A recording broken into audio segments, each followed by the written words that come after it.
ხშირად მსმენი ადამიანებისგან ისეთი რაღაც, რომ ღმერთი გვიგზავნის ჩვენ ამ ნეგატივს, ამ ცუდ რაღაცებს, კარგსაც და ცუდსაც ღმერთი გვიგზავნის. სინამდვილეში უფალი არანაირ ნეგატიურ ენერგიას არ უგზავნის ადამიანს ცხოვრებაში, უბრალოდ უფალი უგზავნის ადამიანს ღვთიურ ენერგიას და ეს ღვთიური ენერგია იზიდავს მტაცებლებს, ბნელებს, მუქებს, იმისთვის რომ შემდეგ ეს ენერგია წაგართვა. ამ მიღებულ ენერგიას ადამიანი შეინარჩუნებს თუ ბნელს აჭმევს იმით რომ სტრესში ჩავარდება და რაღაც ნეგატივებს გააკეთებს, ამას წვეთს უკვე ადამიანი. რამდენად დაექვემდებარება ბნელის თავდასხმას, რაც იწვევს ადამიანში ნეგატიურ ფიქრებს, სტრესებს და სხვა ყველა დაბალვიბრაციულ ანწყობასა თუ მოქმედებას. როდესაც თქვენ უფალი მადლს გიგზავნით, ძალას გიგზავნის, ბნელები ამას ხედავენ, რამდენიმე ფაქტორში. სანამ მოგივათ ეს ძალა მაქამდეც ხედავენ და რომ მოგდით უკვე მაშინაც ხედავენ. და აქ უკვე ადამიანზეა დამოკიდებული ღვთის მიერ ნაჩუქარ ენერგიას.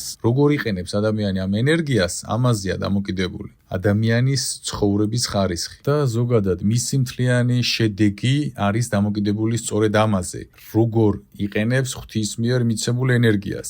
ღვთიურად თუ ბნელს აძლევს საშუალებას მის ნაცვლად გამოიყენოს ეს ენერგია იმისთვის, რომ ბნელმა შემდეგ ეს ენერგია დააკონვენტიროს და ისე ცუდი ქმედებებისთვის განახორციელოს. ამიტომ პასუხი იმაზე, უფალი გვიგზავნის ნეგატივს არა. უფალი გიგზავნით ძალას. ამ ძალის წასართმევად აქტიურდებიან ბნელები, მუქები და თქვენ აძლევთ თუ არა მუქს უკვე მიღებულ ძალას, ეს უკვე თქვენ ნებაზეა დამოკიდებული. ამიტომ უფალი თქვენ გაძლევთ ძალას, ბნელი ცდილობს ამ ძალის წაღებას და სირთულეები ამიტომ მოდის ყოველთვის. განვიხილოთ უფლის მიერ გამოგზავნილი მაღალი ენერგიის მუშაობის პრინციპები. სანამ ჩვენთან მაღალი ენერგია მოვა, სანამ გზაში ეს ენერგია, რაც უნდა გადმოგვერიცხოს, ჩვენს სხივ გარსთან ენერგო გარსი გვაქვს, ესეთი აურასაც უწოდებენ, ჩვენ სხივ გარსთან ეს ჩანს, რომ რაღაც გვიახლოვდება დიდი ენერგია. ეს ენერგია სანამ ჩვენამდე მოვა, ამ ენერგიას ხედავენ ბნელები. ბნელი ცდილობს, სანამ ჩვენთან ეს ენერგია მოვა და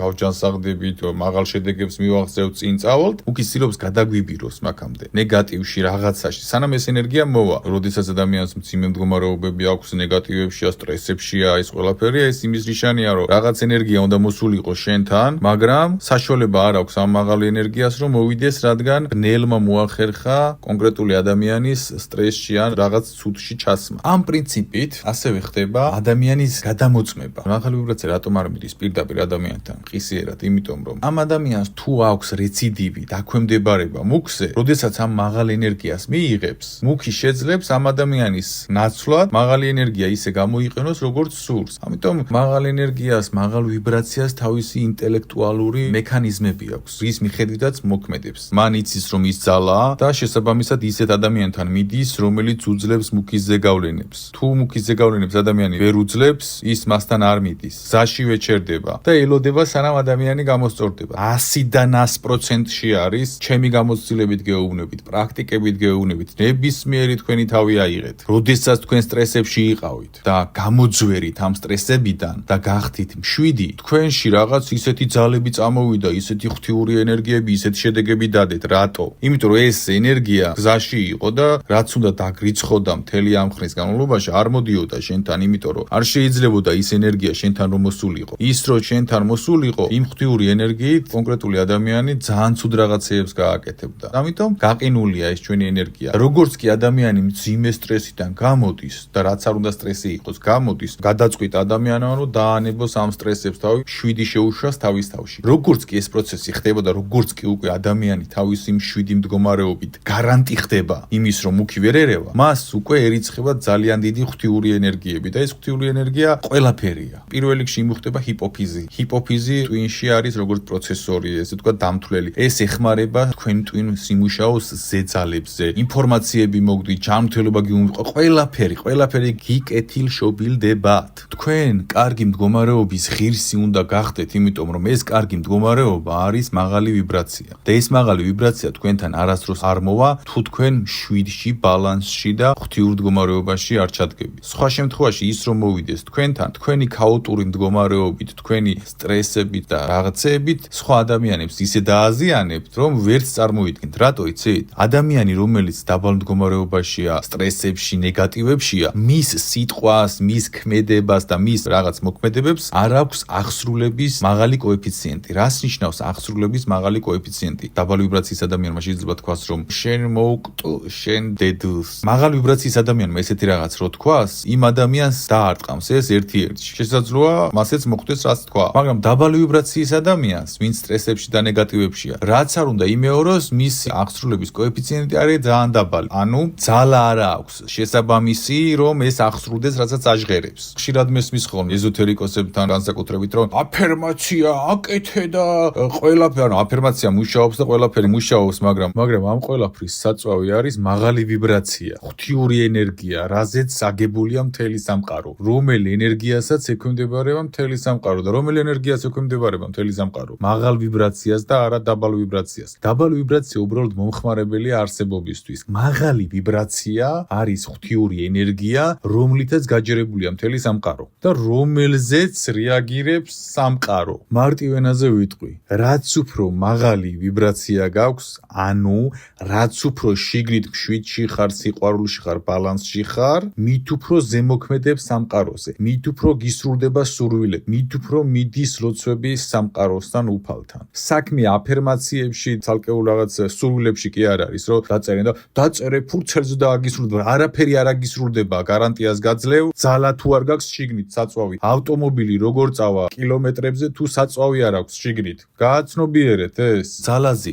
აქვს საქმე და არა ის, რომ რაღაცა ვიზუალიზაციები აკეთოთ და მედიტაციები აკეთოთ და შედეგი მიიღოთ. მიიღებთ შედეგს, მაგრამ ვიღაც გლეხმა თქვას, რომ ღმერთო ეს მინდა და ესე მოხდეს, თუ მაღალ ვიბრაციაზეა და შიგნით შვიდში და სიკეთეში და სიყვარულშია, მისი ერთი ნათქვამი ტოლია თქვენი თვეობით და წლობით აფერმაციებს. თქვენი წლობით და თვეობით ნაკეთები აფერმაციის ტოლია ვიღაც გლეხის ერთწუთიან თხოვნაში, როდესაც რაღაცას ითხოვს, იმიტომ რომ საქმე არის ენერგიაში. რა ენერგია გაქვთ შიგნით და ამ ენერგიის მიხედვით ხდება აღსრულება. სწრაფად ან ნელა ან საერთოდ არ. შესაბამისად, რომ მოდიან ეზოთერიკოსები და გეუბნებიან, რომ სურვილი ჩაუთვი და აგიხდება, არავინ არ გეუბნებათ, რაშია საქმე. საწვავი გჭირდება იმისთვის, რომ აახდინო შენი სურვილი. საწვავი, ენერგია, სხვანაირად აზრი არ აქვს. მაღალი ვიბრაციის ენერგია არასდროს არ მივა იმ ადამიანთან, ვინც სტრესებშია. ვინც სტრესებშია, მას ეკუთვნის ეს მაღალი ვიბრაცია ენერგია, უნდა დარიცხო და ანგარისო, უნდა მიეღო, უბრალოდ თავისი ნებიდან გამომდინარე, სადღაც ვერ შეძლო, რომ დაეთრგუნა ნეგატივი, ვერ შეძლო გამოღვიძება და ამიტომ მისი ენერგიები გაყინულია ანგარიშზე, მოკლედ რომ თქვა, ვერ ანახდებს. სანამ არ ჩადგება ღვთიურ მდგომარეობაში, სანამ არ გამოვა სტრესებიდან, სანამ ღვთიურად არ დაიწყებს ცხოვრებას, ეკლესიურად კი არა, ღვთიურად ცხოვრებით, მონანიებით მივიდა ტაძარში და მოვიდა კი არა, ნამდვილი მონანიებით, ქმედებით რომ გამოისყიდის თავის დანაშაული, საპირწონე კარგი ქმედებით, ნამდვილად ღვთიური რაც არის. და მას ერიცხება კოლოსალური ენერგია, რომელსაც იმსახურებს უფლისგან. ეს გააქვთ მემკვიდრეობით და გეკუთვნით. პრობლემა იმაში არის, რომ დავიწყოთ იქიდან, რომ თითეული თქვენგანი არის წარმოუდგენელი ძალის პატრონი, წარმოუდგენელი ნიჭის პატრონი, წარმოუდგენლად საინტერესო შესაძლებლობების ნიჭის პატრონი, ზებუნებრივი. პრობლემა რაშია? თქვენ ყოველდღიურად, ყოველწამიერად იძარცვებით. იქ გარეთ ქუჩაში რაღაც კამათი მოგივიდათ, ვიღაცაზე ცუდი გაიფიქრა. თქვენი ენერგიის მთავარი ხონჯის შეკრება ხდება ბნელების მიერ, ამ სისტემის მიერ, რაც გარეთ არის. თქვენ ამიტომაც არ გაქვთ ენერგია, ამიტომაც გაქვთ პრობლემები, ამიტომაც არ ყოფნით, ამიტომაც გიჭირთ სხვა ადამიანების აზრების წაკითხვა, ცნობიერში გასვლა, მარტივად გეტყვით. მე რასაც ვლაპარაკობ, რა ცოდნებიც მაქვს, ეს იმდენად უმნიშვნელო შესაძლებლობებია იმ შესაძლებლობებთან, რაც თქვენ ყველას გაქვთ, რომ ვერც დაიჯერებთ. პრობლემა ის არის, რომ ენერგია გეკარგებათ ამ სტრესების გამო და აღარ გრჩებათ თქვენთვის. აქედან გამომდინარე, ვეღარ იღებს ადამიანი იმ შედეგს, რა შედეგიც უნდა მიიღო, ვეღარ იღებს იმ ენერგო რესურსებს, რაც უნდა მიიღო. ამიტომ თქვენ ნებისმიერი მძიმე მდგომარეობა უნდა გადალახოთ ღირსეულად. ღირსეულად გადალახო არის აპატიოთ იმ ადამიანს, რომელმაც გული გატკინათ, მაგრამ პატიება იმას არ ნიშნავს, რომ დაუძმაკაცეთ. არა, აპატიე და გაუშვი და აღარ გადაეკვეთო. შენ გულში აპატიე, მოიშორე ეს რაღაც, სტრესები არ დაუშვა, შვიდში იყო. ეს არის ღირსეულად გადალახვა წინაღობის. და რა ის, რასაც გვასწავლიან, რომ თავარია წინაღობა გადალახო. როგორ გადალახავ წინაღობა? წინაღობას ამაშია საქმე, თორე შენ წინაღობას გადალახავ და დაეცო შეიძლება, ხო? ადამიანი როგორ გადალახავს წინაღობას ამაშია საქმე და როდესაც ადამიანი ღირსეულად გადალახავს წინაღობას, არ გაბოროტდება და გახდება ის, რაც უნდა გახდეს ღვთიური. მას ერიცხება მაღალი ენერგია და უკვე ამ მაღალი ენერგიით ადამიანი ცუდ რაღაცებს კი აღარ ახორციელებს, იმიტომ რომ გაცნობიერება აქვს. უკვე ცნობიერში მოდის ეს ცოდნები. უკვე თითოეულ თავის სიტყვას უფიქრდება, ვის რას ეუბნება, როგორ ეუბნება და ყველაფერი ისია, როგორც უნდა იყოს. მაღალი ენერგია არასდროს არ დააზიანებს სიცოცხლეს და არც სხვა ადამიანს მიცემს ამის უფლებას. ამიტომ იმ დოზით მიდის ადამიანთან, რა დოზის მდგომარეობაშიც იმყოფება ადამიანი. შეიძლება ეკუთვნოდეს მილიარდობით ენერგია, მაგრამ არ მიიღებს იმ ენერგიას ადამიანი, სანამ არ გახდება ღირსეული ამ ენერგიის. ამაშია საქმე. ეს პრინციპი, რაც მე ახლა აღწერე, ეს არის მასშტაბში, მაგრამ არის ყოველწამიერი ენერგიის მიღება, გადაცემა. ავიღოთ მაგალითი. გაიღვიძეთ დილით და გადაწყვიტეთ დილიდან კარგი დღე გაატაროთ. გახვედით ქუჩაში, ადამიანებს გაუღიმეთ, დადებითი ენერგიები წარმოქმნით. დილიდან მუსიკებს უსმენთ, ხიარულად ხართ, პოზიტიურად ხართ. მთელი დღე აი ამ ვაიბში ხართ. ეხლა რა მოხდა თქვენთან? აი ამ ვაიბში რო ხართ. თქვენ დააგროვეთ ენერგია. უпростоრეთ ენერგია გადმოგერიცხათ იმ მდგომარეობიდან გამომდინარე იმ ეკვივალენტში, რა ეკვივალენტშიც პოზიტიურად გაატარეთ დღე. და როგორც კი შენ დღის განმავლობაში მთლიანად პოზიტიურად ჩაატარე, შენ უნდა გააცნობიერო ერთი ჭეშმარიტი ფაქტი, რომ შენ როგორც კი ეს ენერგია დააგროვე, თქვენი აურა სხივგარსი იწყებს კაშკაშს. ამ ენერგიას გამოუჩნდება მტაცებლები. თქვათ და მიდიხართ ქუჩაში, დამუხტული ხართ, კოლოსალური ენერგიით ასხივებთ. შესაბამისად, ქუჩაში ხო მოძრაობთ ან რაღაც სიტუაციაში ხართ. თქვენი ეს შუქი ჩანს. უბრალოდ თქვენი თვალები ამას ვერ ხედავს. მაგრამ ადამიანებს ყავთ ბნელები. ყველას ყავს ბნელი, უბრალოდ ვიღაცას მძიმე, ვიღაცას მსუბუქი, ვიღაცას ძალიან მსუბუქი. არ არსებობს ადამიანი, ვისაც არ ყავს ბნელი რაღაც. სიბნელე ყავს. ზოგს დემონებიც ყავს და არც იცის. ზოგს შედარებით მსუბუქი შავი არსები ყავს და არ იცის. და უბრალოდ გონია ეს ამისი ცხოვრება რაღაც ჭხუბებში, ნეგატივებში და ასე შემდეგ. ნახეთ, თქვენ როგორც კი ამ სხივგარსის ანთებით ხართ, გამოსული და დადიხართ ქუჩაში ან სადღაც სიტუაციაში ხართ, ამ ადამიანების ბნელები ხედავენ თქვენს ნათებას და უნდათ რომ გეცენ. უნდათ რომ გეცენ. წაგართვან ეს ენერგია, იმიტომ როგორც კი თქვენ ნეგატივში იწყებთ ფიქს, მაშინვე თქვენი ენერგია გადადის მასზე და იკვებება მეორე ადამიანი, ვინც ნეგატივში ჩაგაგდოთ. როგორც კი მაღალ ვაიბზე ხართ, რატომღაც ვიღაც უნდა გამოხდეს, რაღაც უნდა მოხდეს და დაგცენ და წაგართვან ეს ენერგია და ხო ის საოცრება რა დამთხოვა. მიხვდით რა ხდება? თქვენ რომ ეს ენერგიები გამოიმუშავეთ დღის განმავლობაში და ეს ცხოვრების განმავლობაში წესია, უბრალოდ მოკლე მონაკვეთს აღწერ. თქვენ რომ ეს ენერგია გამოიმუშავეთ, ამ ენერგიას უჩნდება მტაცებლები. შესაბამისად, თქვენ თუ ამ ნეგატივს არ აყვებით და საერთოდ გაეცლებით ასეთ ადამიანს და უნდა გაიცალო, ან მოერიდო, ან კანი გაისქელო, თქვენი ეს დღის ენერგია დაგიგროვდება თქვენში და თქვენ მოგხმარდებათ. გაიღვიძებ დილით, რა კარგი იდეები მაწუხებს მეორე დილის. გუშინდელი კარგი დღის შემდეგ, რაღაც ჯამთელა გზნობ თავს, რაღაც ენერგიები მოვიდა. ფინანსები შემოვიდა. რა ხდება ნეტავ? ის ხდება, რომ ენერგია რო დაგიგროვდა და არ მიეცი, თუნდაც ქუჩაში გამლელს, რომელიც წარმოუდგენლად უცნაურად გეცა, ან რიგს გადაგისწრო, საერთოდ ნევრები აგიშალა. მიხვდით? შენი კარგი ვაიბის წართვევაც ცდილობს ბნელი და თუ ვინმე დაბალ ვიბრაციაშია, მასში გაივლის ხოლმე ეს ბნელი ენერგია და გეცემა. კარგ ვაიბზე რო ხარ, რაღაცა ხდება ისეთი, რომელიც დაბალ ვაიბზე გაგდებს. მაგრამ გაღვიძებულმა ადამიანმა ეს იცის და ის ამას ეწინააღმდეგება. და როგორც კი ამას ეწინააღმდეგები, დღეს, ხვალ, ზეგ და მაზეგ, უკვე თქვენს მიმართ ეს ნეგატიური მცდელობები ცირდება და ბოლოს ჩერდება და მერე რაღაც ინტენსივობა აქვს, რომ კიდე გადაგამოწმო. და უკვე ეს ენერგია გიგროვდება და მერე უკვე ვეღარ ცნობს საკუთარ თავს, ისეთი საოცარი რაღაც ხდება შენში. ამიტომ, როგორც კი აცნობიერებთ, რომ დღის განმავლობაში დააგროვეთ მაღალი ვაიბი, უნდა იყოთ ფხიზლში, რომ რაღაც შეიძლება ეცადოს, რომ თქვენ წაგართვათ ენერგია. ეს იმას კი არ ნიშნავს, რომ თქვენ შიში უნდა იყოთ, ვაიმე ენერგია დავაგროვე და რაღაც უნდა მოხდეს. არა, ამაზე არ უნდა იფიქრო. უბრალოდ როგორც კი მოხდება ნეგატივი, მაშინვე უნდა რეაგირდე და გაიხსენო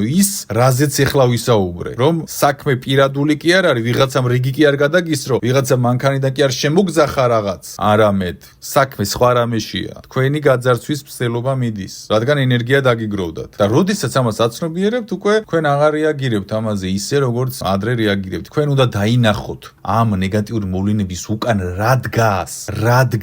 გესმით? რა? არა ის ადამიანები, არამედ სხვა რაღაც დგას მაგ ადამიანების უკან. უნდა კონდეს ფიქრი, რომ თუ რამე მოხდება, მე არ რეაგირდები ამაზე, რადგან ვაცნობიერებ, რომ ეს არ არის პირადული იმ კონკრეტული ადამიანებიდან. საქმე იმაშია, რაც ამ ადამიანების უკან დგას დაბალი ენერგიები, რომლებსაც სურთ ენერგიის წართვევა იმის, რაც დააგროვეთ. ზოგადად არსებობს პროტოკოლები ამ სამყაროში. რას გვეუბნება ერთ-ერთი კონკრეტული პროტოკოლი? შენ, რაც არ უნდა მშვიდში იყო, რაც არ უნდა მაღალ ვაიბზე იყო, ყოველთვის უნდა იყო ყურადღებით შენი მშვიდის მიმართ. თქვენი მშვიდი არის ის განსაკუთრებული რაღაც, რაც უნდა დაიცვა შვილივით. უნდა იყო მშვიდში, მაგრამ ფხიზლში. შენ ახარ დედამიწაზე, შენ არ ხარ სახლში, შენ ახარ დედამიწაზე. აქ უნდა იყო ფხიზლში და უნდა იყო მშვიდში. შვიდში უნდა იყო უბრალოდ რაღაც მოვლენა რო ხდება ნეგატიური, ფხიზლი უნდა ჩართო და გაიხსენო ის, რაზეც გესაუბრები. რა ხდება სინამდვილეში და არა ის,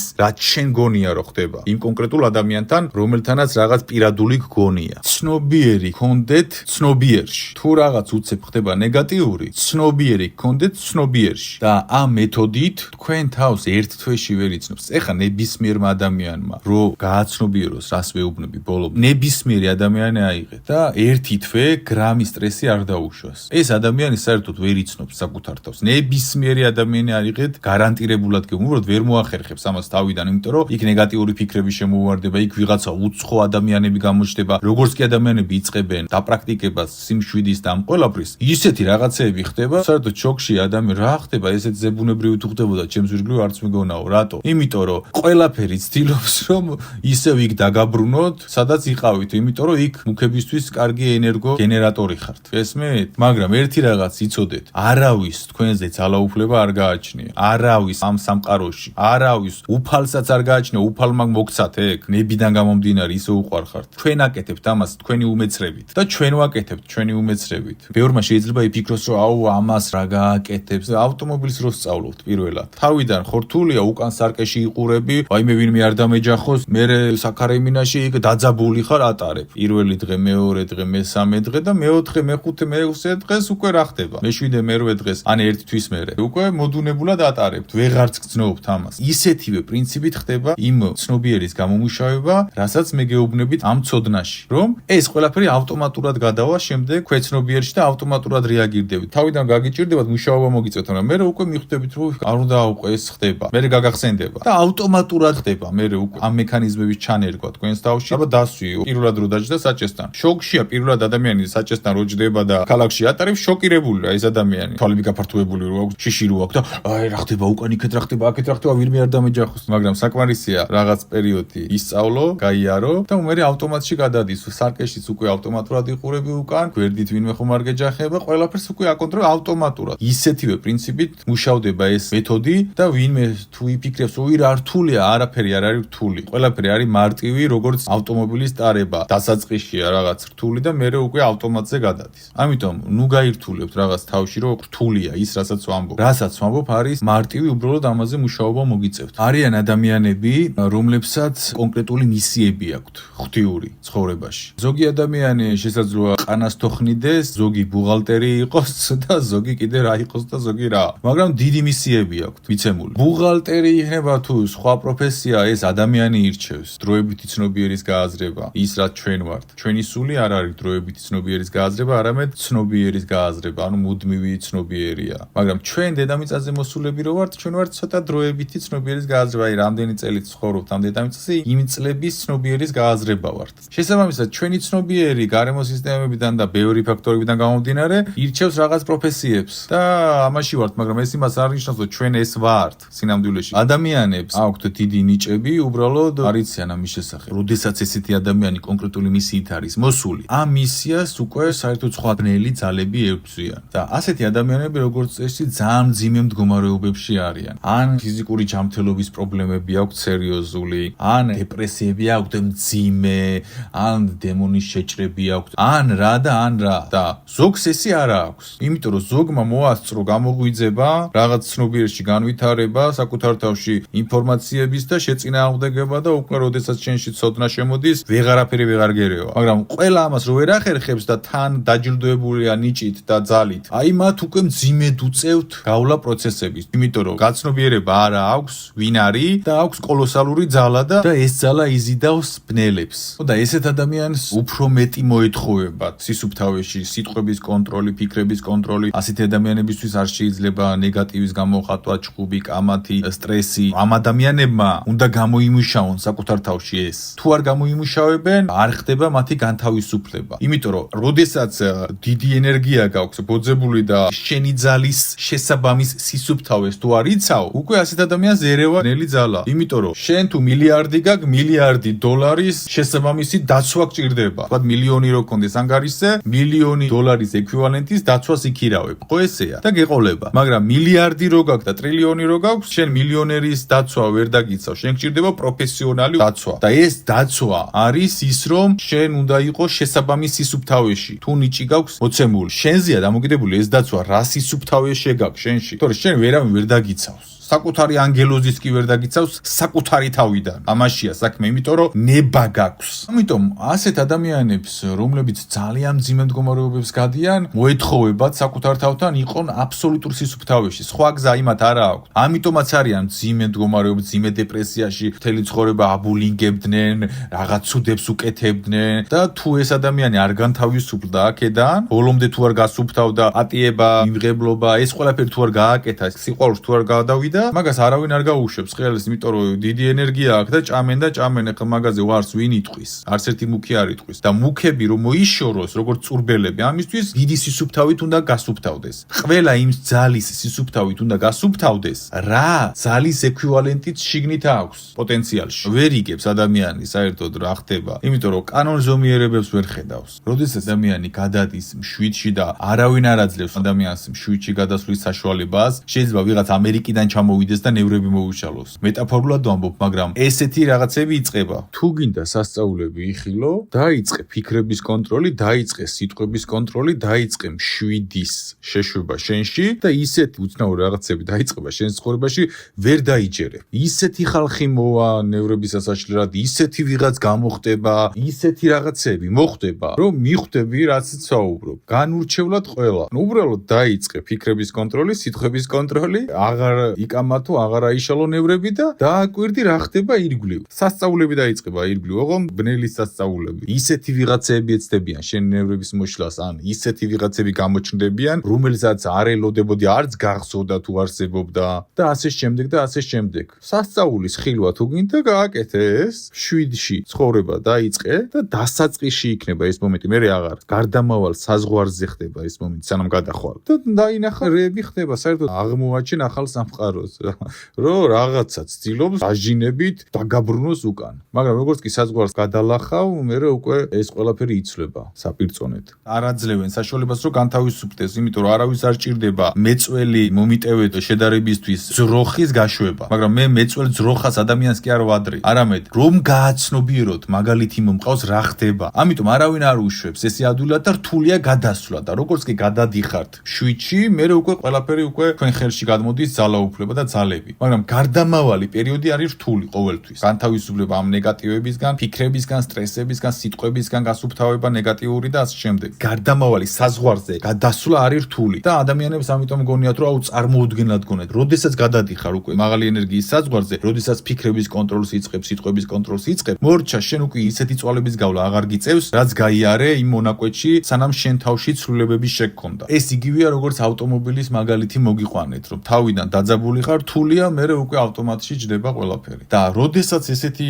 ძიმე მდგომარეობაში ნიჭის მქონე ადამიანი გამოდის ამ მდგომარეობიდან და გადადის მაღალი ვიბრაციის მდგომარეობაში, ფიქრების კონტროლს იწყებს, სიტყვების კონტროლს იწყებს, სიყვარულს აფრქვევს, ირგვლივ პატიება, სისუფთავია გულში, მორჩა არც ბოღმა, არც შური, არაფერი, ხო? ამ ადამიანს უკვე ზეძალები გადმოდის. სხვა ადამიანების მიზან გეგმებს ხედავს პირდაპირ, სამყაროში თუ რამე კითხვას დასვამს, პასუხები მოდის. ჯანმრთელობა არ არის პრობლემა, სხვისი განკურნება არ არის პრობლემა, მომავლის დანახვა არ არის პრობლემა. ეხლა ვიღაცას შეიძლება გაეცინოს მომავლის დანახვა არ არის პრობლემა.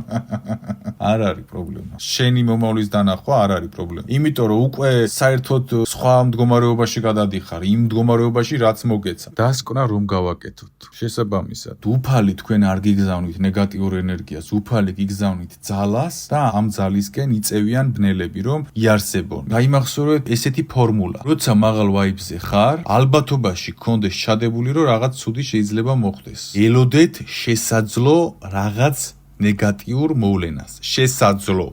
კი არ ელოდოთ და დაელოდოთ, არამედ ხიზლში იყავით რაღაც შესაძლო ნეგატიურ მოვლენასთან მიმართებაში. როცა ცუდი ამინდი მოვიდა უკვე, 7-ში იყავით და ელოდეთ კარგ ამინდს. ამაზე კი არ უნდა იფიქრო, არამედ ამის მიმართ უნდა გქონდეს მზადყოფნა. 7 იყოს თქვენში, ყველას გისურვებთ 7 ამინდს, ხოლო ცუდ ამინდში 7-ს. იყავით სიყვარულში, იყავით ბალანსში, ყველას უფალიქ ფარავდეთ და ყველაფერი კარგად იქნება, მანამ სანამ კითხვებს ვსვამთ და სანამ უფლისკენ მივისწრაფვით. ყველას გისურვებთ უფლისკენ სწრაფვას.